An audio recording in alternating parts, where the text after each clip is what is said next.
Equity Mate. I will say this about investing. Everything you do learn is cumulative. What I learned at 20 is useful. Welcome to another episode of Equity Mates, a podcast that covers our journey of investing. Whether you're an absolute beginner or approaching Warren Buffett status, our aim is to help break down your barriers from beginning to dividend.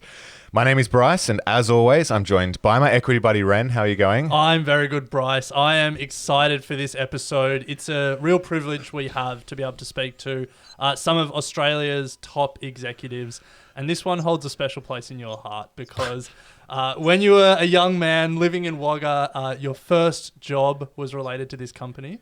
And now you get to speak to one of their top executives. Full circle. How far you've come. Full circle. That's it. We are really excited to welcome to the studio Vicki, Brady, who is the Chief Financial Officer and Group Executive Strategy and Finance at Telstra. Vicki, welcome. Thank you so much, and it's great to be with you both. And Bryce, we share a connection. So I grew up just near Wagga in the little town of Holbrook. Oh, so nice. With the submarine. Indeed, the inland submarine. That's the one. And a great bakery, I must add. So this episode of Equity Mates is in partnership with the ASX CEO Connect, which brings together listed companies and retail investors. It's hosted virtually by the ASX every second month and is a great opportunity for you to hear from CEOs and leaders of some of the most popular companies on the ASX from the comfort of your own home and for free. So go to CEO Connect page on the ASX website to find out more and register your interest. And we're partnering with them to bring some of the conversations to the Equity Mates community. We've got 6 interviews coming up over the course of this year, and Vicki is fortunate enough to be the first cab off the rank. So we're really excited for this one. Vicki has over a decade of experience working in Australia's telecommunications industry across the 2 major players in the space, Telstra and Optus. So Ren, let's kick it off. Now, Vicki, we always like to start these interviews by having the company leader describe their company in their own words. And we tossed up whether we needed to do that for Telstra because everyone knows Telstra. A lot of people are customers, maybe even shareholders of Telstra. But we figured we should always start there. So to kick us off today, what is Telstra? Well, I think it's a good place to start, and I would always start with our purpose. So our purpose is all about building a connected future so everyone can thrive. Now that might sound all a little bit corporate, but I've just come out of a couple of days with 250 leaders across Telstra, and one of the big topics was why. Why do we work for Telstra? And I can tell you, it is quite amazing how people inside Telstra are really driven and motivated by what we do, and that keeping Australia connected probably hasn't been more important than over the last couple of years. So absolutely what we're all about is making sure people can connect and, whether it was working from home, studying from home, just shopping, getting essential items, keeping in touch with loved ones, watching Netflix. I think the last few years have just reinforced how important that is. Plus, coming out of this period or in the midst of recovering from floods, you realise just how important that connectivity is to Australians. And so I think for me, when I talk about Telstra and certainly why I chose to join Telstra and I'm so excited to be part of the leadership team, it is really that purpose and keeping people connected. It's pretty exciting and never been more important. Well, Vicki, speaking of keeping people connected, I just went and visited my sister in Broken Hill with my family. Some of them weren't on Telstra and they were very much not connected, but my sister and I were connected the whole time. So I can say that Telstra kept me very connected when I was in Broken Hill. I'm so pleased to hear that. And actually, you know what? Having grown up in regional Australia, just like Bryce did, for me, it really, I feel so proud of that because it is. You go to so many parts of regional Australia and Telstra is there. We've invested, we're there supporting communities, we've been there for decades and we will continue to be. So it's really exciting feedback. Thank you. So Vicki, we are all pretty familiar with Telstra. So this interview, we want to focus on what Telstra sort of hopes to become. And we feel like the right place to start is the T25 strategy that was delivered to investors late last year. Can you tell us about the new T25 strategy? I absolutely can. I might, though, just for everyone's benefit, maybe just give a little bit of context about the last 4 years, because it's really important to understand where we're now headed. So we announced T25, which is our strategy that takes us out to 2025. So very creative naming. We announced that in September last year. And right back in June 2018, we announced the current strategy we're just finishing executing on. So we've got just 3 more months to go. And it was called T22. So you can pick up, that was to 2022. You can pick up our naming convention there for our strategy. And really, why I want to talk about that, because the foundations that have been created through the last 4 years of delivering on that are so important for where Telstra's headed out to 2025. So just to put in context, when we announced T22 in June 2018, it was a pretty turbulent time for Telstra. We were in the midst of the NBN migration, and fortunately we're nearly through that now. But that takes about $3.5 billion of recurring EBITDA out of our business as we transition customers across to the NBN. So obviously the government made the decision to renationalise that infrastructure in Australia. And so as you can imagine, that actually, just to put in context, was about a third of our EBITDA. Wow. And at an NPAT level, our bottom line, it was about half. Wow. So that's a really, really big change for any company to go through. And so in June 18, we said, okay, that size disruption to our business is enormous. So our response needs to be equivalent. We need to fundamentally transform the foundations of Telstra to set us up to be able to deliver for customers, to compete and operate in a whole different context. And so just to put in context, that strategy had 4 key pillars. The first one was radically simplifying the business for our customers to make it easier and to digitise how we really engage and make the experience simpler and better. And so just as an example, I was running consumer and small business when we announced T22.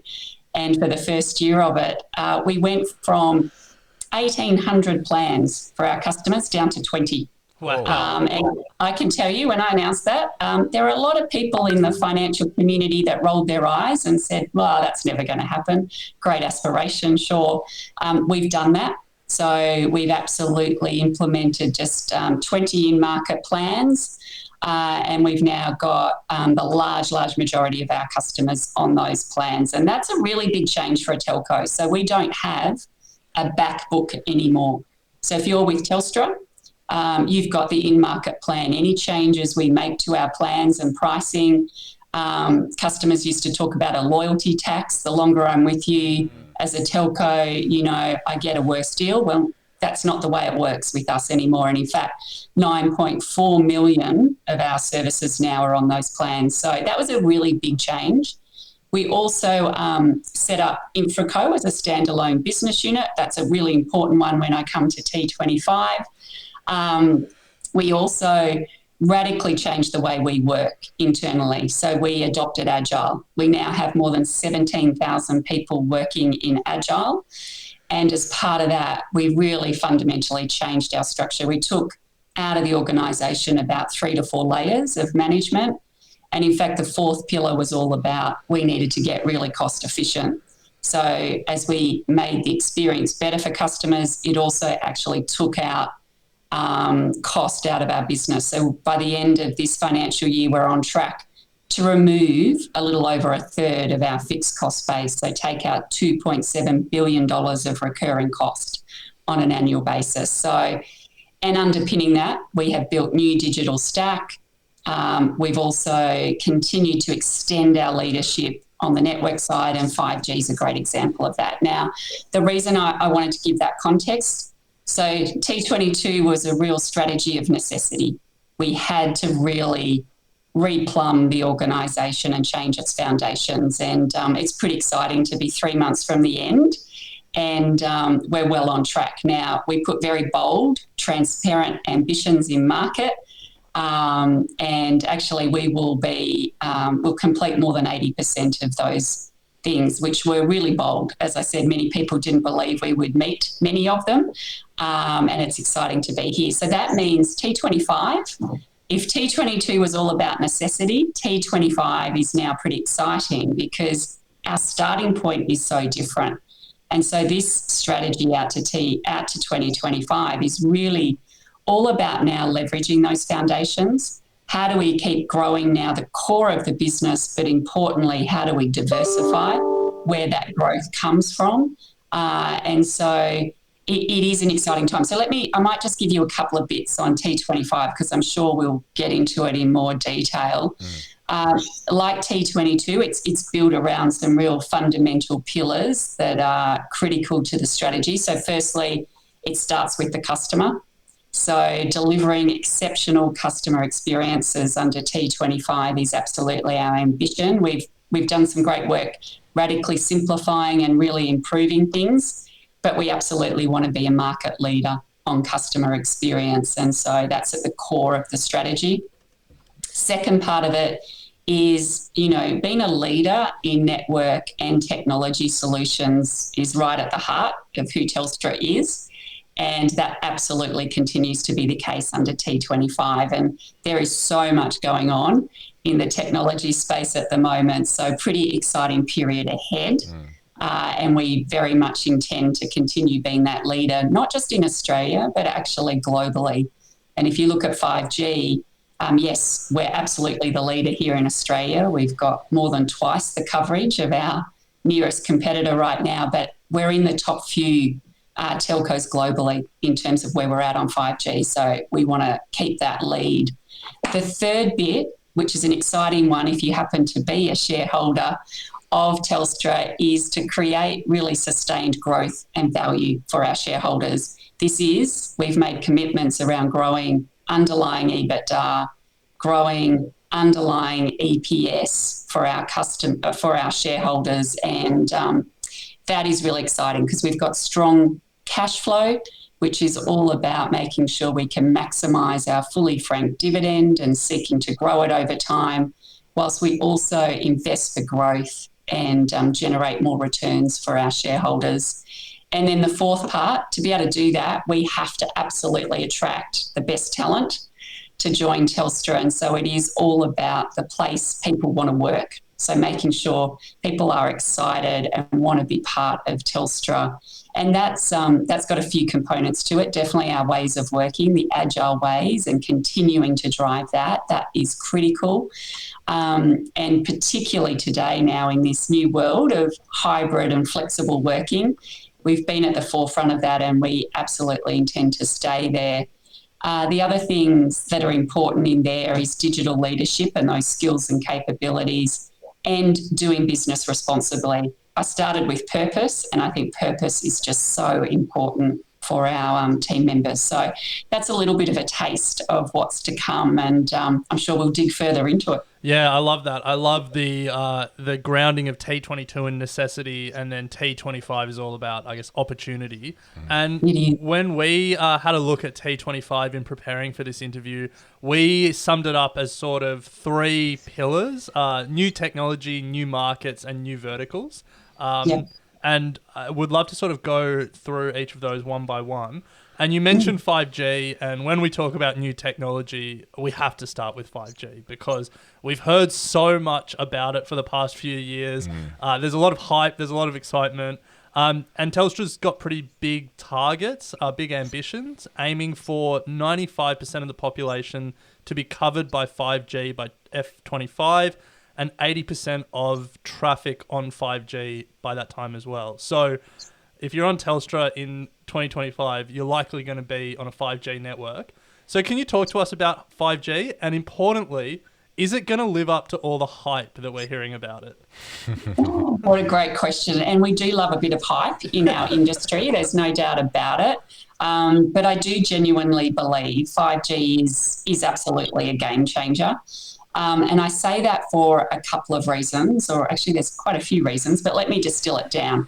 It definitely means more speed, it means more capacity, and it absolutely means more connected devices. So it is truly a game changer. Now, I'm sitting in the chair as the CFO, and so there's one thing I did want to start with that a lot of people ignore, because everyone wants to jump to the exciting use cases, which I will come to because they are.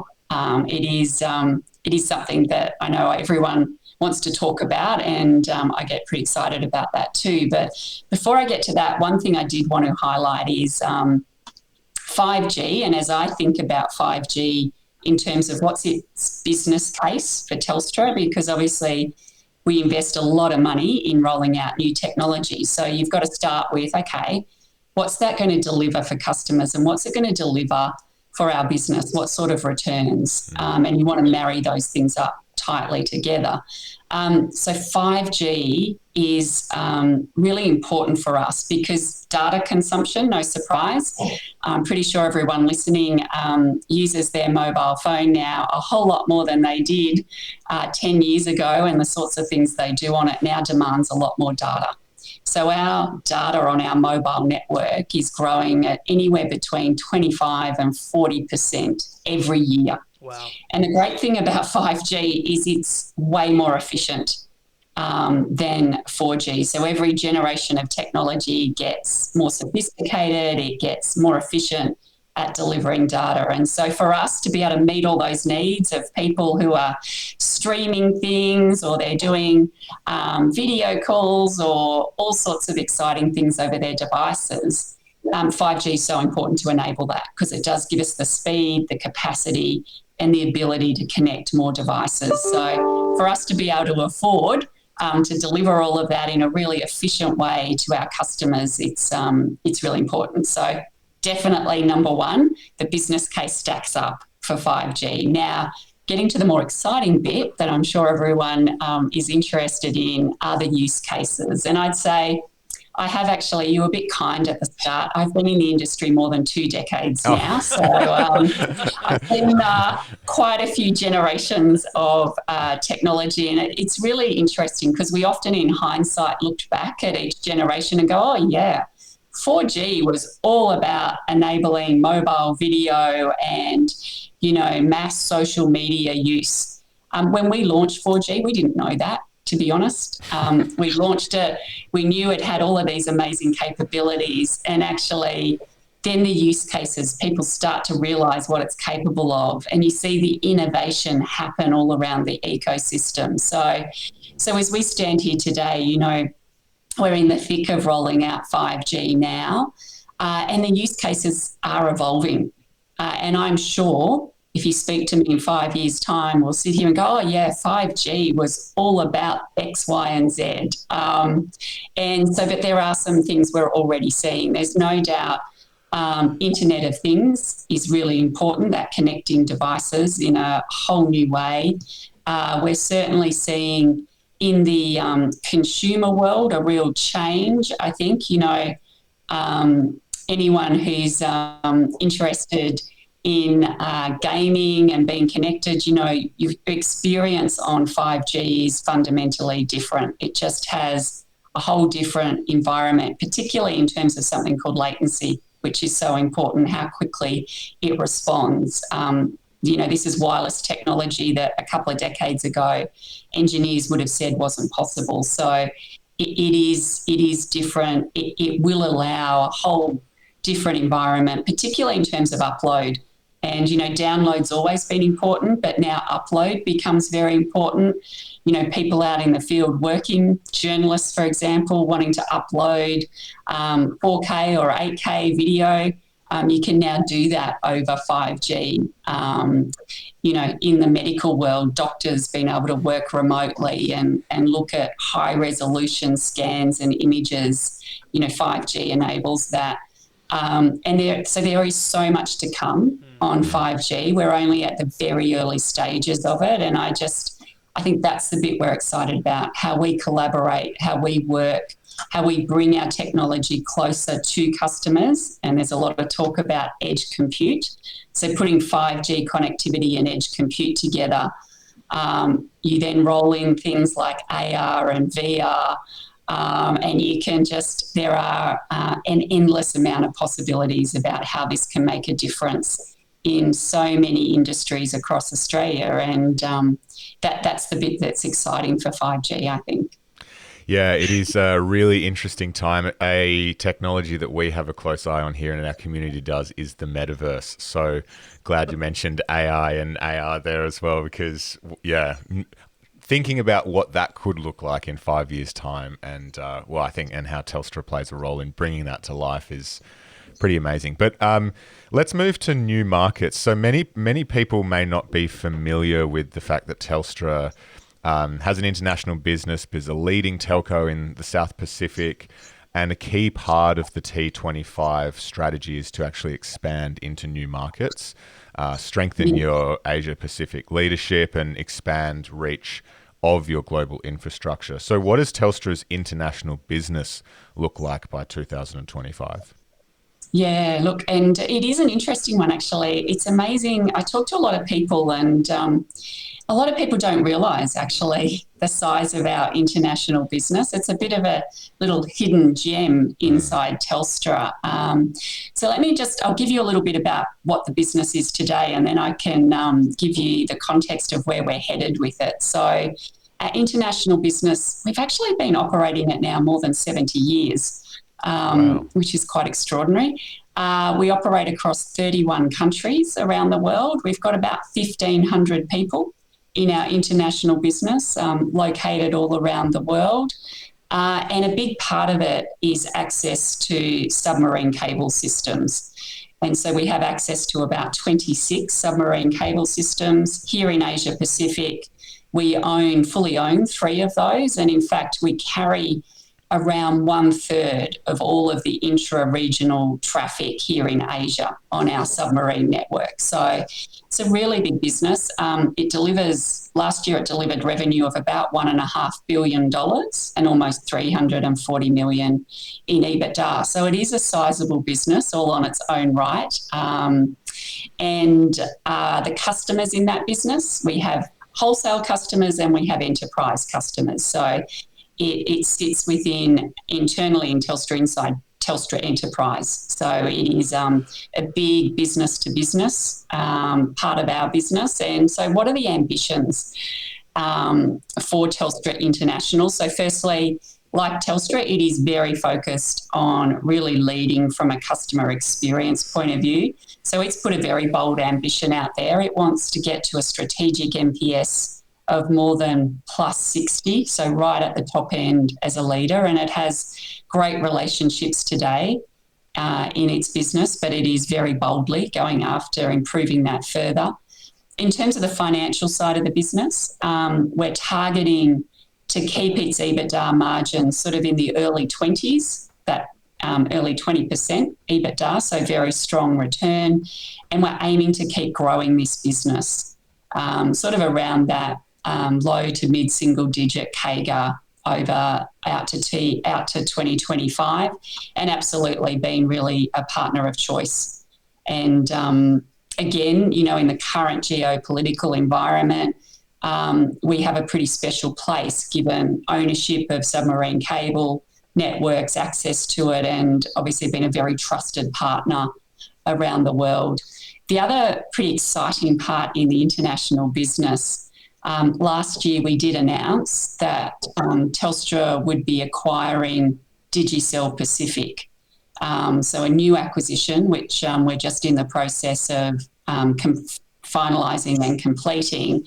But that is exciting. So this brings us into a new realm. So us partnering with the Australian government, as I said, are looking to finish and complete the acquisition of Digicel Pacific. And it's the leading provider actually of communications across Papua New Guinea, Samoa, Tonga, Nauru, Vanuatu and Fiji. And it holds either the number 1 or number 2 position in those markets. So a major mobile provider and fixed provider in those markets. So this is a whole new new area for us in the international business. So being on the ground in those markets, delivering for customers. So the international business has lots of things on its agenda out to 2025. Yeah, Wow. it's a fascinating part of the business. We think of Telstra and we think of it being very Australian, but you sort of think about this whole Asia Pacific region, the growth that we expect to see there, the growth of a middle class in the Asia Pacific, and if Telstra can position itself there, it's pretty exciting. But look, we will move to the third pillar, which is new verticals. And, Telstra, we think of it as a telco. And when we were reading through the strategy, the ambitions are definitely broader than that. And two that stood out for us were Telstra Health and Telstra Energy. Telehealth has got a bit of buzz during the pandemic. Obviously, we've had to do a lot more things online. And then Telstra Energy, Telstra wants to be a top 5 energy retailer by 2025. So no small ambition there. Can you talk us through those two verticals, why you think they're, I guess, aligned with Telstra's core competencies and what those businesses could look like in the next few years?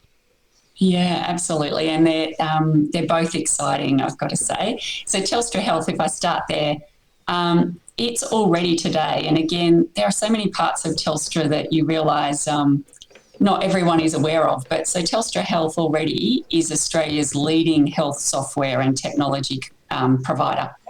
And it actually has a growing global footprint as well. Try saying that fast.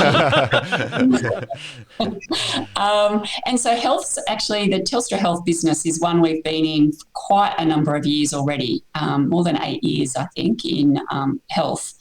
But what has been exciting to see over the last few years has been really how the Telstra Health team have really got in and brought parts of what is a pretty fragmented technology ecosystem around the health environment. And to your point, Alec, through COVID, I think the health environment was forced to face into really quick changes in technology. And so our leader of Telstra Health, Mary Foley, often talks about, feels like there was a quantum leap, in terms of adoption of technology. And so Telstra Health was in a great position because just to give you a sense of the sorts of things it does, it provides software and technology solutions that include electronic medical records, clinical and administrative software inside hospitals, in primary care.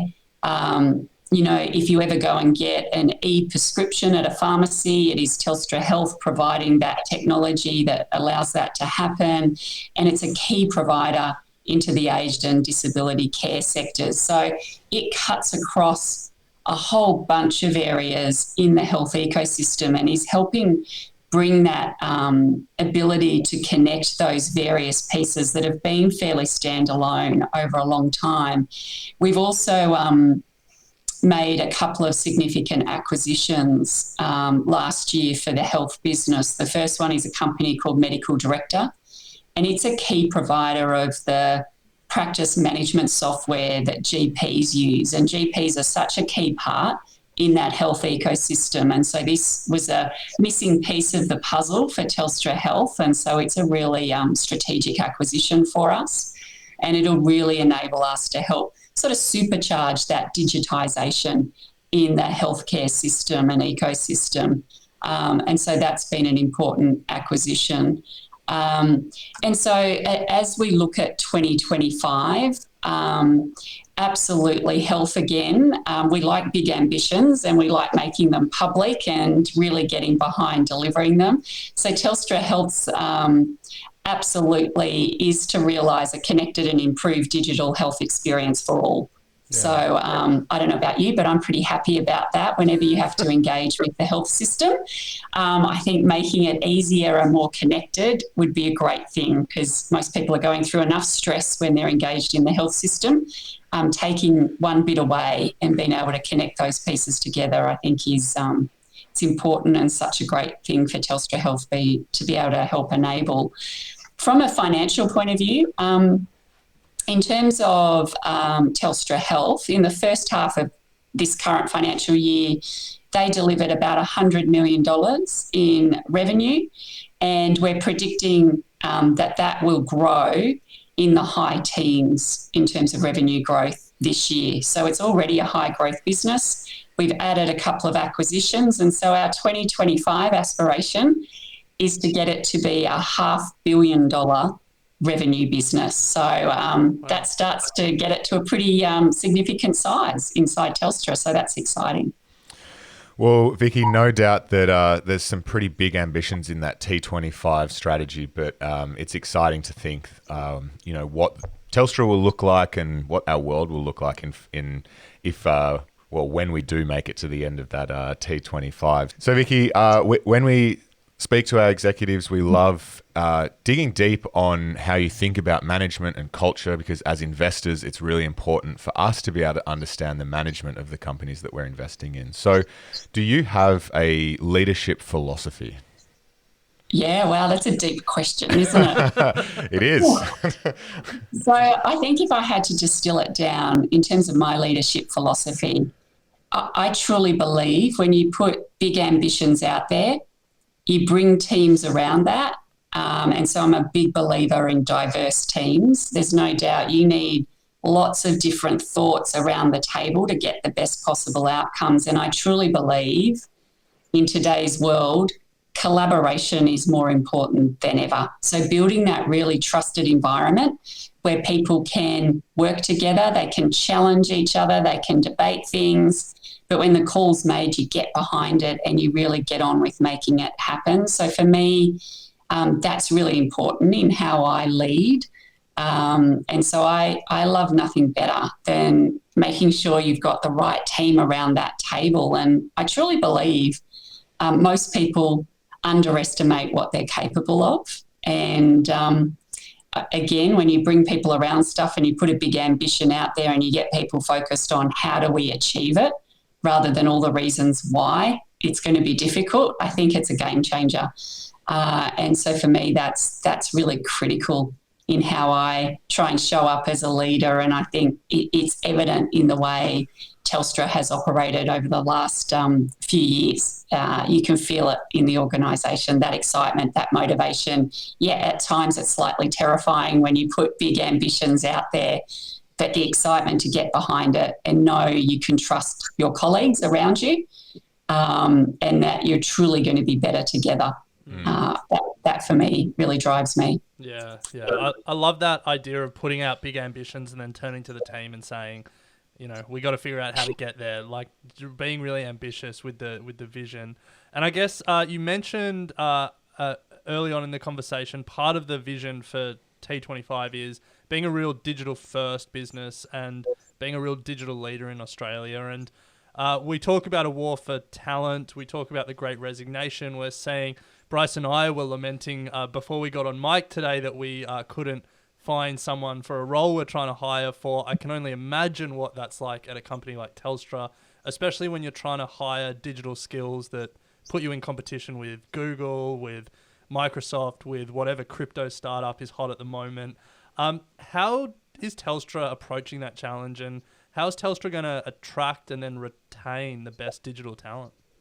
Yeah, look, it's such a good question. And I think pretty much every company is now recruiting and looking for those skills and capabilities and talent that you spoke about. Every company I speak to is going through digitization of their business. So, software engineers, they're like hot property in the market. So for us, what's been really important, and actually it's been great to see quite a shift in how we're perceived in the employment market. It's not that long ago people would have said, oh, Telstra, it's the old telco. I think through a lot of the stuff we've done under T22, the fact we haven't just talked about digitisation and building a brand new digital stack inside our business and pushing into a whole lot of new exciting areas. People are actually seeing that and it's getting talked about more. So We're in a very different position. That doesn't make it easy because, as you said, it's hugely competitive at the moment to attract great talent. But we're definitely seeing we've become much more of a brand name in the market where people with those skills and capabilities are looking at. And so we sort of approach it from a few angles. Firstly, obviously, there'll be talent we want to attract directly to work with us, and it's really important how we show up and the excitement of the work we're doing. And I think the purpose I spoke about makes a big difference because people do talk about the great resignation, but I know there's also an alternate view that it's the great realignment. And in fact, what is driving people having come out of COVID is I want to be working somewhere where I feel like I'm part of something bigger, that it's making a difference. And so for us at Telstra, as I talked about, connectivity is so critical to enabling so much today, and it's been evident through this period. So we're certainly seeing people attracted to being part of that. We know we won't always be able to attract all the talent ourselves, so we do partner with others to make sure we get access to great talent and their capabilities.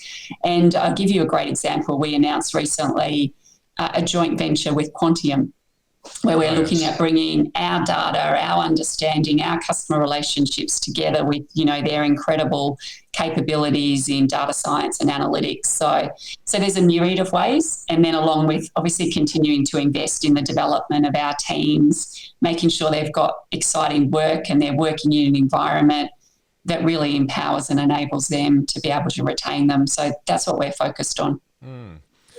So, Vicki, since 2015, the Telstra share price has suffered a little, down sort of 40%. So for those shareholders listening, how much time do you spend worrying about the share price, and how do you address the concerns from long-term shareholders and employees?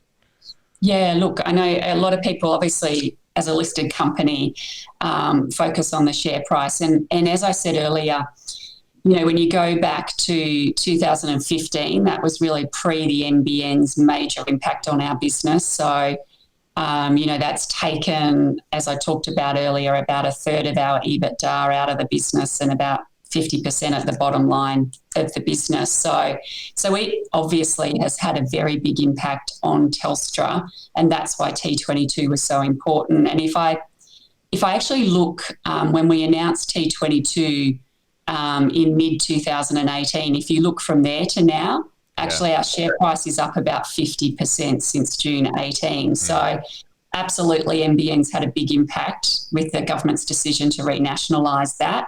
We had to respond, we have, and so we've certainly seen, a very big difference in that trend since June 18. Now, I would say, obviously, so much goes into why share prices move, and we're seeing that at the moment in the markets. It's a pretty volatile time. So certainly what I focus on, and as a leadership team, what we're very focused on is what is in our control, and obviously that's our strategy. That is executing on it and delivering against what we commit to get those outcomes for customers, for our teams, for communities, and then obviously ultimately those financial outcomes as well. So as I talked about, I focus a lot on long-term shareholder value. It is critical because for us to have, the confidence and the right to keep investing, to deliver all those great things for customers and communities, we've got to be delivering the right financial returns. So that's how I think about it. Yeah, nice. Well, Vicki, we love that we got the chance to speak to you today, and we like to close these conversations by talking about future plans. And generally, we start by asking what the pipeline looks like for the next 12 months. But I feel like we've covered a lot of that with T25. So, is there anything else outside of what we've discussed that we should expect, or is it going to be heads down, working on this T25 strategy? That's what we should expect. Absolutely. And I would call out, we're in the midst of completing our legal restructure of Telstra as well. And that's an important one as we look forward. We didn't talk a lot about InfraCo today, but part of T22 and then into T25 is we're standing up InfraCo as a standalone business unit. And that's an important one Last year we did monetize 49% of our towers business at a 28 times EBITDA multiple. So it unlocked a lot of value for shareholders. And so getting our new legal structure in place, which puts a holding company, it means we'll have an InfraCo fixed subsidiary, our towers subsidiary, our international business, and then all of that rest of Telstra Limited. So that's another key piece as we look forward. Love that. Love the 28 times EBITDA multiple as well. You've got to be happy with that. I guess if you think about Telstra, if you think about the T25 plan and the big ambitions that you guys have, what's the greatest risk for Telstra and their ambitions right now? Yeah, look, that is such a good question, and there's so many things you can talk about because certainly sitting in the role I sit in as CFO, you're obviously, part of my job is to be thinking about risks. But I definitely think I sort of step back and say, for Telstra and actually globally at the moment, I think one of the biggest risks is obviously climate change. And we're finally seeing, I think, a very different engagement in climate change around the world, which is great. And certainly for us as Telstra, it's something we've really lent into and, again, set some really bold ambitions because, you know, we believe for Telstra's business, but importantly for the world and the world we live in, it's so important to be on the front foot in terms of what we're doing around climate change. So we've got a couple of big ambitions ahead of us, and we set those big ambitions because I think where there's a risk, you don't want to sit back and react to it. You want to get on the front foot and say, how do we be proactive here? So on climate change, by 2025, we've got a goal to enable renewable energy equivalent to the amount we consume, and we are a big consumer of energy in our business. I think our energy load is the equivalent of about 300,000 families' energy in a year. So we're a big we do use a lot of energy running a network, and rolling out new technology like 5G does take power. And so we've got that commitment to enable renewable energy equivalent to what we consume by 2025. And then by 2030, our goal is to reduce our absolute emissions by 50%. And so I think climate change is one of those risks. It must be on the list of, I would expect, every executive around the world at the moment. And so for us, getting on the front foot when it comes to these sorts of risks, being proactive, taking real action is how we're approaching it. Yeah, and we should give credit where credit's due, Vicki. Before doing Equity Mates full times, I worked for Coles in their corporate sustainability team, and we would look at Telstra as a good example. Telstra was the first Australian corporate to sign a power purchase agreement, I believe first, but if not first, right up there in 2017. And yeah, we a little while ago we listened to Andy Penn, the Telstra CEO, on a earnings call, and you know, climate was front of mind on that call as well. So I think it's great to hear that that's the risk that you guys are focused on, and to see some of the things you're doing. But Vicki, the final question we like to ask, you know, we like to be long-term thinkers here. From all the experts we've spoken to, long-term investing is the way to build wealth. So when we have a company executive on the podcast, we like to finish with a really long-term focused question. So if you think about Telstra in 10 years, beyond T25, maybe beyond T28 and into T31 or whatever it is, what does success look like for you? Yeah, wow, that's such a great question. And it's amazing how much changes in a decade, I think. And in our industry, it's always going through change. But the thing that I'm excited about and I think about in that future, you know, even as you look at the government policy, the digital economy is so important to Australia's recovery out of COVID. And they've set some really big ambitions around that. And at the heart of that, is infrastructure, telecommunications infrastructure. So as I look sort of a decade out, I think Telstra will be even more important in helping enable that digitisation of Australia.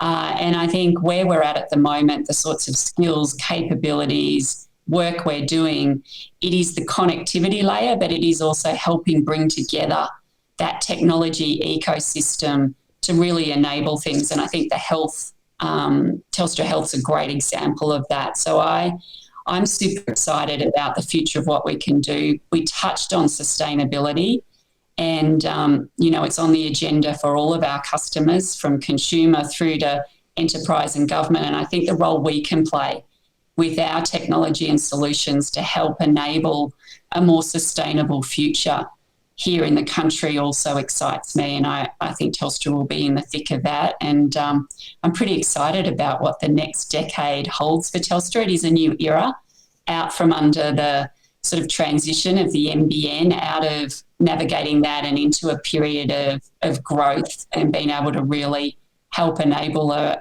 really exciting future here in Australia. It is incredibly exciting to think about the next decade. But Vicki, we thank you so much for your time. There's great value in bringing, I think, the executives of publicly listed companies closer to our audience and retail investors, as we get a sort of insight into how you're thinking about the business and future plans. So thank you so much. I know our audience would have taken a lot of value for that, and we really appreciate your time. No, thank you. Thanks for having me. It was great chatting. And if you have enjoyed today's interview, the ASX CEO Connect Day offers conversations like these and more. So head to the CEO Connect page on the ASX website. Their next webinar is Tuesday, 12th of April, and link will be in the show notes. They do have live, the live sessions are available online if you are unable to attend. Again, information in the show notes on how to access those recordings. But Ren, good to chat. We'll pick it up next week. Sounds good. I will say this about investing. Everything you do learn is cumulative. What I learned at 20 is useful.